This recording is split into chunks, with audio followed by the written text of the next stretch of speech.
Before this video starts, I just wanted to say that while this story can be found on the subreddit Let's Not Meet, it was originally submitted to me by a subscriber. Just wanted to let everyone know that.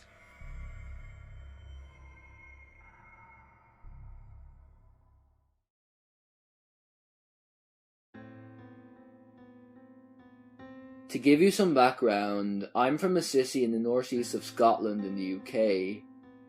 What happened here didn't just affect me, but also two close friends who, for the purposes of the story, we'll call Debbie and Joe.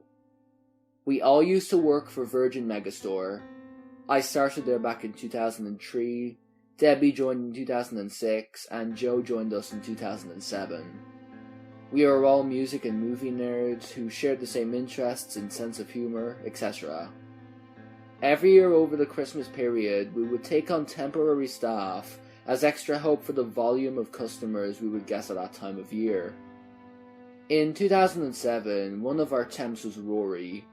Most of us hit it off with him brilliantly. Young guy, seemed really passionate about music, especially Pink Floyd, which was a big win with Joe, who was one of the greatest guitarists I've ever met, and myself, who grew up on Pink Floyd through my parents. Plus, Rory was a budding filmmaker, and his love of movies seemed to match his love of music, so we would have a lot to chat about and became friends very quickly. It was rare to keep in touch with the work tempos post the Christmas period, but Rory was an exception. He didn't live in the same city as the rest of us, but kept plenty of contact through text and social media, and would come through to the city to hang out from time to time. Moving forward to Christmas time 2008, by this point Virgin Megastore had become Zavvi Entertainment, and Rory came back to work with us as a temp, in particularly with me. I ran the stock room in the store, which was the busiest place at Christmas time, and had a history of not great people to help for how much work would need done. So I was happy to be getting someone I knew would work hard, and that I could have banter with. He could be a bit annoying, trying to force different live versions of the same Pink Floyd song he'd found on the internet. As I said, I love Pink Floyd, but I love a lot of music. Nevertheless, I just figured, he's young, and he's passionate, but he's cool. Around this time, he started to put together a self-made Pink Floyd documentary, which he interviewed me and Joe for, and to be honest, he did a fucking great job given the limited tools that he had. Zavvi closed in February 2009 due to the global credit crunch at the time. All the Zavvi staff and Rory kept in touch. We'd all become very close working there, as I said. Fast forward to summer 2010. We had a Zavvi reunion night out, which Rory organised. Most of us that still lived in the same city managed to make it along. Joe had moved to Glasgow at this point. It was a really fun night out, and Rory, he stayed at my place. I should point out at this point that Rory was preparing to go to America for his second year working as a camp counselor for Camp America at Camp Wigwam in Maine, Ohio. Since Zavvi closed, I had gotten a new job doing the same thing at another entertainment retail store, and that Christmas, Rory came to work there as a temp, which I was initially fine with. Moving into 2011, Rory starts to raise red flags, although at the time I didn't see it clearly. He claimed that while in America, he had gotten a job helping with editing and camera work on the show Burn Notice. At the time I was like, oh wow, that's cool man, well done. It didn't seem unbelievable given I knew he had a talent in filmmaking. To coincide with this, he claimed he was working for Camp America in Florida, which is what led him to work on Burn Notice, where it was at that time filmed. Then, when he was back in Scotland in 2011, it was time for another Zavvi reunion, which Rory had to be in charge of, which bothered me as he technically didn't work there when we closed, and like I said, was only a temp. I got sickened with him constantly posting on Facebook about essentially what was just some old friends going to the pub. Again, I was just like, yeah, he's young and easily excited, he's harmless though. Then, another red flag was raised. Rory and another friend who shared an interest in filmmaking were talking about doing a film in the city. They spent the whole day looking at locations, and afterwards, when I spoke to Rory, he was like, yeah, we're going to do this, this, and this, making it sound like they had some exciting ideas. Then when I spoke to my other friend about it, he told me, all Rory did for the whole day was ask me about my favourite directors. It was a complete waste of time. Made me think, he's young and excitable and has a tendency to exaggerate, but he's harmless. Moving into 2012, Debbie, who I mentioned at the start of the story, became a closer figure in his life. Debbie was a nearly 6-foot-tall blonde bombshell at the time. One of the nicest people you could ever meet with an amazing sense of humor. We became super close when we worked together, but was always totally platonic. I always looked at her in a more sibling way. She would come around to my place for dinner and to watch movies, and I knew all of her close friends and a few family members. Herself and Rory, they went to the cinema a few times and hung out afterwards. Absolutely nothing wrong with that, for now.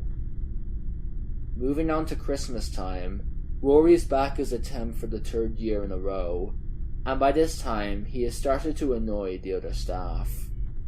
While on lunch, he would sit down and brag about all the TV shows he worked on during his summers in the States.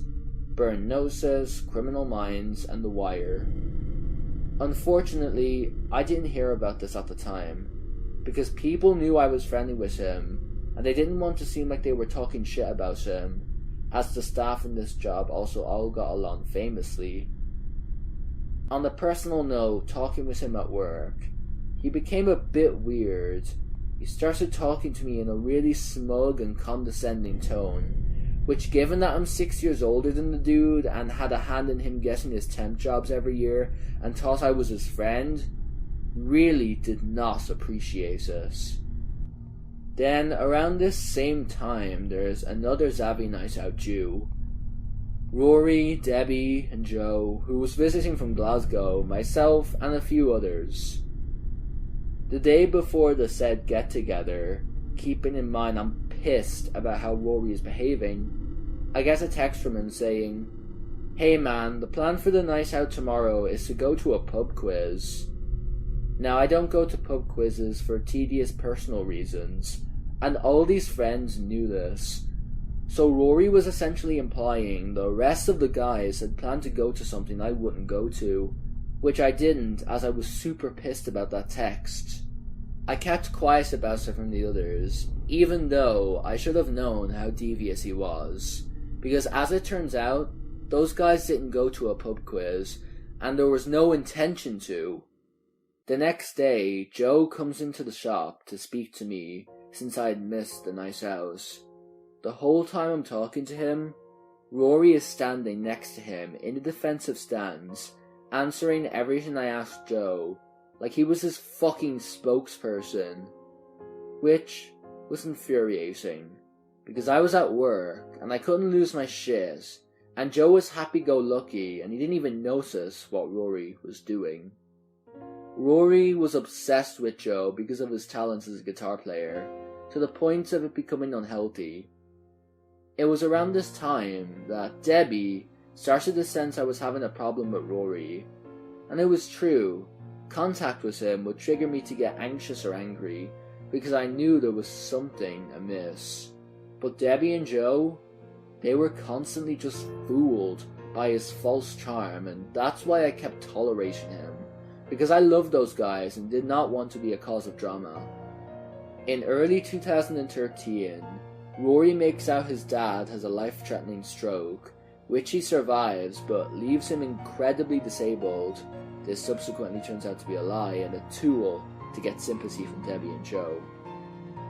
Moving forward to 2014, Joe moves back to town from Glasgow into Debbie's spare room, and this is where Rory really starts to phase me out from the group. Despite having recently hung out with me, and me having put him up at my place, which I had done several times over the years at this point, he takes Debbie, Joe, and another ex-Zavvi friend to 3 different price gigs around the country. Initially, I was super pissed, but in hindsight, I'm relieved. It was Rory that paid for all the tickets for those gigs, which was another red flag.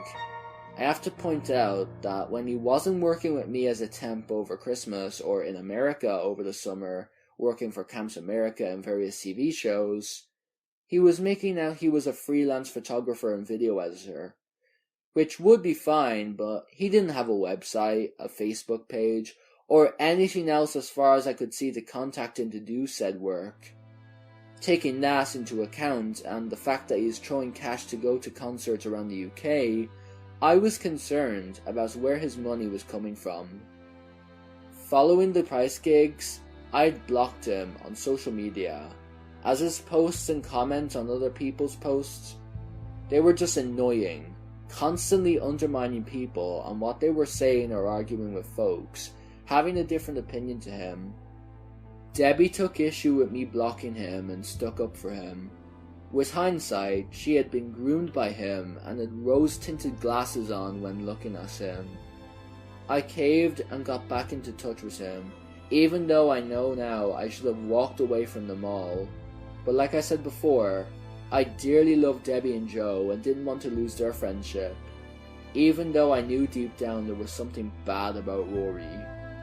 Throughout 2014, Debbie and Rory got super close. Anyone that didn't know them seeing Facebook pics would think that they were a couple. Over the next 2 years, my contact with these guys started to drift. Rory would come around to my place for a bit, and then when leaving be like, "I'm away up to darling Debbie's. I would invite you, but you're not one of the 3 amigos." A lot of the time he wasn't actually going there, it would turn out. He even came to my place to stay the night once, saying he needed to catch a flight to the States in the morning to a video editing job. Then it turned out he was just going back to the village he lived in at his mum's house. Eventually, I walked away quietly. I took Debbie, Joe, and Rory off of news feeds and hid any Facebook posts I made hidden from them. I figured if I see any of them in the street, I'll be polite and just get away ASAP. I started to investigate Rory's claims about his time in America. I relayed them all to a friend and his flatmate, who himself had lived in America for a long time. They both told me, "Nah man, there's no way he could be doing all that shit." Which is true. If you go to America to work for Camp America, that's all you're allowed to do. And with a bit of research, I found the camp Rory actually worked at, proving he never did Camp America work in Florida. During this time, I had friends who would still follow him on Facebook out of intrigue. They would ask me, where is his money coming from? Rory was going to stadium and arena concerts around the UK at least once a week. Some of these gigs, they cost as much as £200 a ticket, not to mention travel costs and accommodation. I knew something was up. I knew he wasn't involved in drugs. He would claim he made money from YouTube, but his channel barely had any subscriptions, and plus, all of his vids were of copyrighted material, so there was no way he could be making money from it. I did wonder if he was making money from editing, he was avoiding paying tax.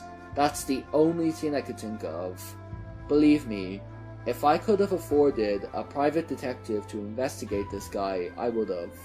During all this time, Debbie and Joe were hanging out with and posting how great he is on Facebook, despite the fact I found Rory had a second Facebook account, where the profile picture was of him and Debbie.